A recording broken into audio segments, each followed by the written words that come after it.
Ah là là, monsieur Durox, quelle caricature vous faites.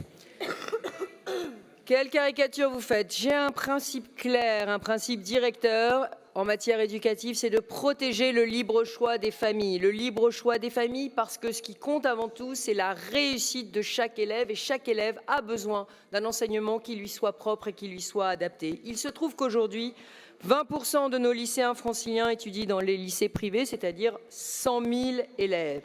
Et que cela plaise ou non, à gauche, la région a vocation à aider tous les élèves, quel que soit l'établissement qui les accueille, je dis bien tous les élèves, dans le cadre des lois qui réglementent ces financements. Et elle est donc dans son rôle lorsque, depuis 2015, elle a décidé, ce que vous ne dites pas évidemment, monsieur Durox, comme d'habitude, d'aider toutes les familles de lycéens boursiers à payer la cantine lorsqu'ils sont dans un établissement privé, ou qu'on leur finance la gratuité de leur manuel scolaire dans le privé, ou qu'on leur finance des aides pour passer les concours. Un lycéen, quel que soit l'établissement dans lequel il étudie, doit recevoir les mêmes aides de la région.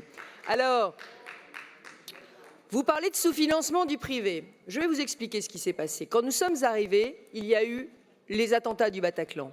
Et la priorité absolue pour les lycées du privé avec lesquels nous travaillons en étroite collaboration, c'était des aides à l'investissement. C'est ça qu'ils nous ont réclamé en premier, des aides à l'investissement en matière de sécurité, parce qu'il y avait cette peur des attentats. Et nous avons débloqué des millions d'euros pour ces aides à la sécurité, sous le feu de la critique haineuse d'une partie de la gauche qui considérait que les lycéens du privé n'avaient pas le droit à la même sécurité que les lycéens du public et qui appelait ces subventions, avec mépris, des subventions extra-légales, alors qu'en réalité, elles étaient des subventions facultatives, mais indispensables pour assurer que les lycées privés resteraient des sanctuaires protégés comme nos lycées publics. Alors ensuite, nous avons donné des aides d'investissement pour l'accessibilité, parce que l'accessibilité était un grand enjeu pour les lycées privés d'Île-de-France qui avaient besoin de faire leur transition pour plus d'accessibilité. Vous savez que les lycées privés d'Île-de-France ont une singularité, c'est qu'ils sont en général assez pionniers dans l'inclusivité des classes et dans le développement des classes Ulysse. Alors oui, nous avons fait d'abord ces aides facultatives. Ensuite est arrivée une situation bien singulière, le Covid et la guerre en Ukraine. C'est après le Covid et la guerre en Ukraine, et vous avez raison de le dire, que l'écart de financement entre le public et le privé s'est creusé. Pourquoi? Non, mais bien sûr, c'est ce que disent les chiffres.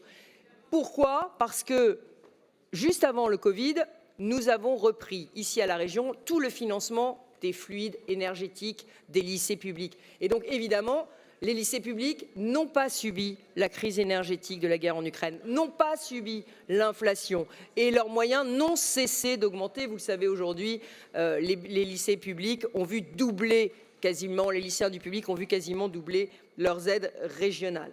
Alors c'est vrai, il y a eu ce Covid, il y a eu cette inflation et désormais il est temps que nous rééquilibrions les forfaits d'établissement pour les remettre à niveau de ce que nous avons fait comme effort colossal pour les lycées publics. Alors c'est assez drôle parce qu'effectivement, il y a d'un côté la haine des uns contre le privé et de l'autre côté les critiques des autres. Je dirais que j'essaye de tracer un juste milieu pour faire en sorte que les deux secteurs, les lycées publics et les lycées privés, puissent évoluer positivement et puissent protéger de la meilleure façon leurs élèves. Alors oui, nous avons présenté un état des lieux sur le forfait d'externat.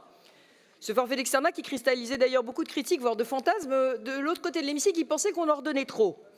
Alors, le 14 novembre dernier, nous avons joué carte sur table et chacun a pu voir que le forfait d'externat que nous versons aux établissements devrait être revalorisé à cause de l'inflation entre 12 millions et 20 millions d'euros. Et c'est vrai qu'aujourd'hui, nous sommes quasiment la dernière région de France pour le financement des forfaits d'externat. Alors nous sommes aussi la région la plus riche de France, qui explique peut-être que l'enseignement catholique ne s'est pas focalisé sur cette demande prioritaire, ni l'enseignement juif. Mais aujourd'hui, nous devons agir, nous devons engager un rattrapage progressif parce qu'il est légitime. Ce rattrapage se fera à coût constant parce que nous pouvons désormais baisser le montant des aides facultatives qui sont moins nécessaires et donc nous ferons un effet de bascule et nous opérerons ce rattrapage. On ne pourra pas le faire en un an, mais on le fera de manière progressive et soutenue avec un engagement pluriannuel à faire ce rattrapage, parce que l'équité et le libre choix de l'école sont au cœur de notre politique éducative. Je vous remercie.